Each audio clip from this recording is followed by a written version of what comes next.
In a civilized and cultivated country, wild animals only continue to exist at all when preserved by sportsmen. The excellent people who protest against all hunting and consider sportsmen as the enemies of wildlife are ignorant of the fact that, in reality, the genuine sportsman is by all odds the most important factor in keeping the larger and more valuable wild creatures from total extermination.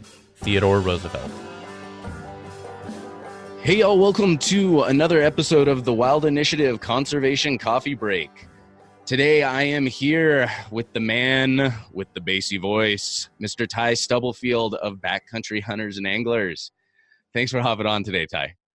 Hey, thanks for having me. Appreciate it. So why don't you give us an overview kind of what you do with Backcountry Hunters and Anglers, as well as just a general overview of BHA? All right. I'm Ty Stubblefield. I'm the chapter coordinator for 11 chapters and new chapter development. What that means is overworked, underpaid, cover a lot of country. Got chapters. A couple of my chapters are Alaska, Yukon, clear over to Missouri. So I cover a lot of country, work at the high level with our volunteers on public lands and waters and wildlife issues. Our primary focus is keeping our public lands and waters open for access and keeping them public and making sure that they're managed and maintained and represent the foot crowd of the hunting, angling community. So what would you say are some of the key issues that BHA is tackling or that public lands are facing in North America today?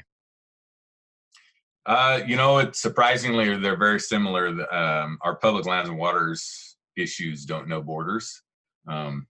Canada and the U.S. share some very similar, public lands attacks and waters attacks. And down in the U.S., like in reference to waters, which we have a public waters access coordinator who works specifically on this, access issues vary from state to state and province to province. And, an example of Montana, we have great stream access laws.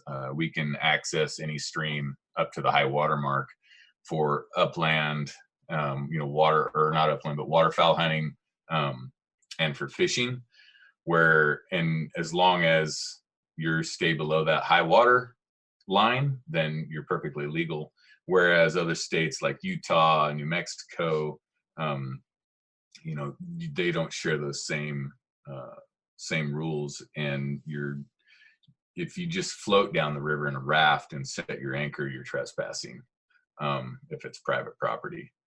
So same with Canada. Like there's a lot of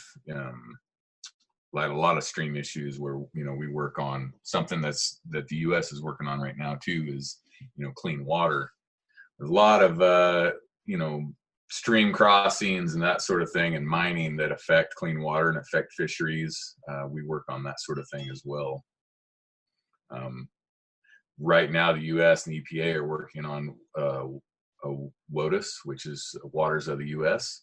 and the EPA, and they're changing some rules that affect you and I as hunters, anglers, and water drinkers that affect clean water. And it's kind of a big deal. I don't know why it's so hard for the average citizen to understand that, we need clean water to survive. And our current administration's fighting, setting back some of those established clean water rules, making it less regulated. And so that's one of the issues that we're working on there. So how does BHA, and I'm sure this is kind of a bit of a loaded question, but how does BHA get involved when it comes to providing this access to public lands, public waters, or to keeping it open? What's BHA's role in all of this?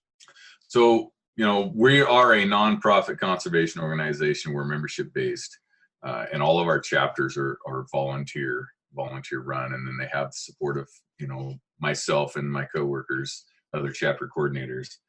And a lot of the work that we do is policy based. We do some on the ground stuff. We just rolled out of September, which was Public Lands Month, and we did a lot of cleanup, like trash pickup and trail cleaning.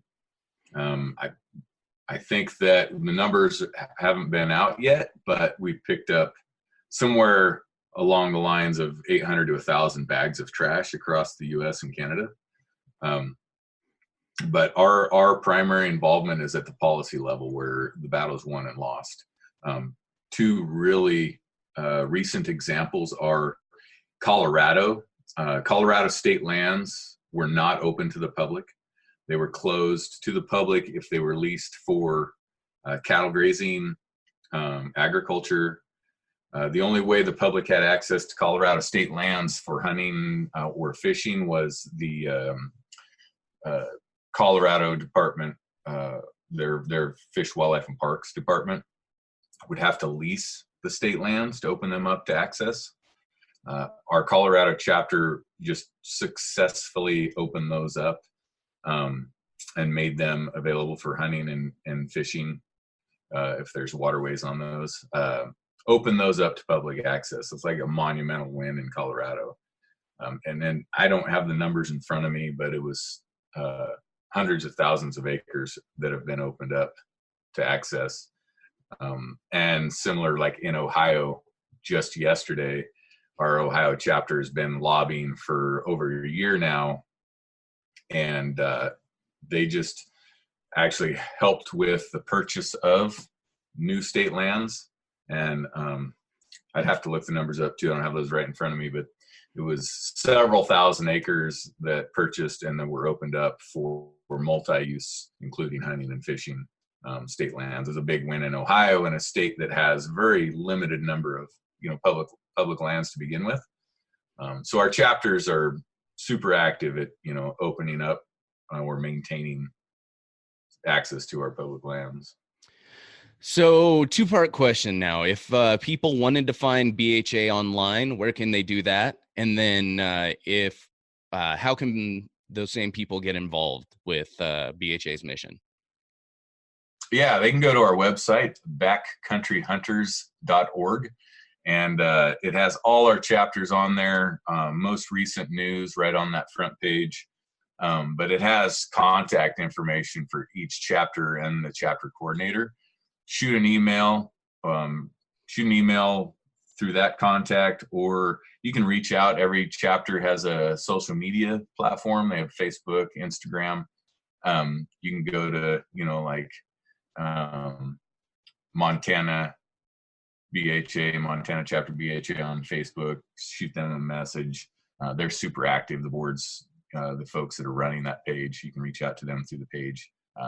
Any of the chapters have that. You could access them through. And a lot of the events, you could go to a pint night, drink some beer, BS with some folks. All of our events are on our website. They're happening all over the nation. Of course, things have slowed down a little bit because right now we're in the heart of hunting seasons across, the North America. So our events are a little thin, but there's still a ton going on if you get on there and look. All right. Well, make sure you all head on over to the conservation page on our website. That's thewildinitiative.com/conservation. You can scroll down or search for Backcountry Hunters and Anglers on there. Check out their profile on there. You can get links to all the socials, as well as check out, I've done an episode with Lantani before, and so that'll be posted up there as well if you want to learn a bit more. So thanks so much for taking the time, Ty. Hey, thanks for having us on and highlighting us. We really appreciate it.